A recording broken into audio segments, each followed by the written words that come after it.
I think people should be proud of who we are, of being Filipino, purely. Celebrities and people who have the platform should speak up.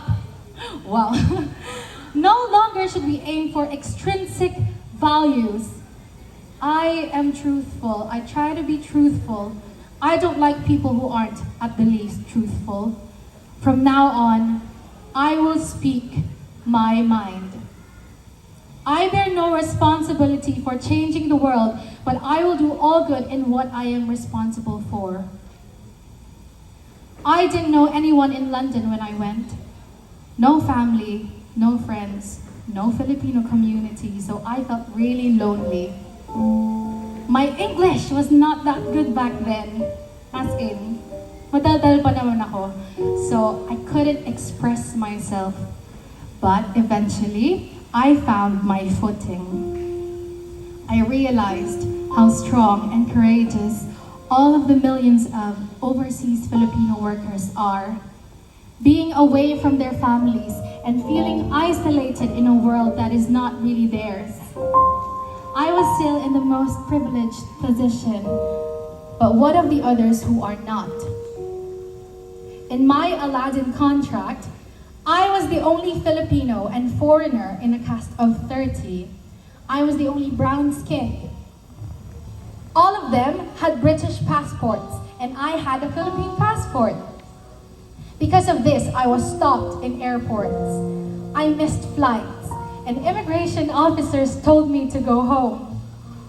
It was degrading, being left while my coworkers went on with our journey smoothly without any problems. But for some miraculous reason, I made it to my ship, and I was still able to do my contract. I was aboard the ship, and shockingly, the crew staff on the ship were mainly Filipinos and Indians. And I told my British castmates, wow, I feel like I'm home. There are so many Filipinos. All the actors, musicians, and passengers were white. And I was part of that group instead. I was part of the musicians and the actors. And my fellow Filipinos on board were so proud. And because I am a Filipino guest actor on board, I was part of two different worlds. I was hanging out with the fellow white actors, and I was hanging out with the crew. Then I was mistaken as a crew member, and I was rudely spoken to by a shop assistant, and she accused me of stealing goods from a shop. Gosh, ang ganda-ganda ko, magnanakaw ako, charot. Is this how the world sees us? Is this how we see ourselves? My first year in London, I really had a hard time. I felt isolated and I didn't know how to express myself. My dad told me the world is just not fair or equal. It's just the way it is, and you've got to accept that, carry on, and just do your very best. Being different is a superpower. He knows because he is an immigrant himself. But I don't want to accept that. I want to do something about it. And after that, I was just so tired of feeling small and alien.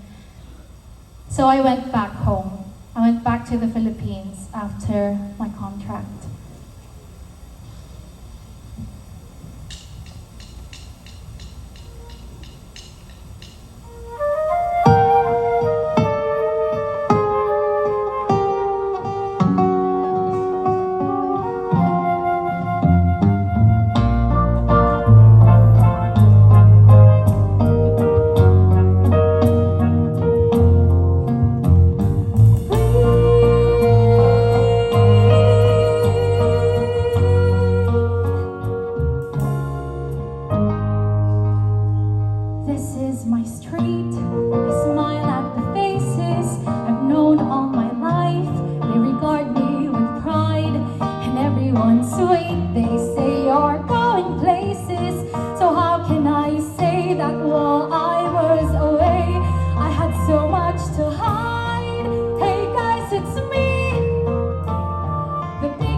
The stairs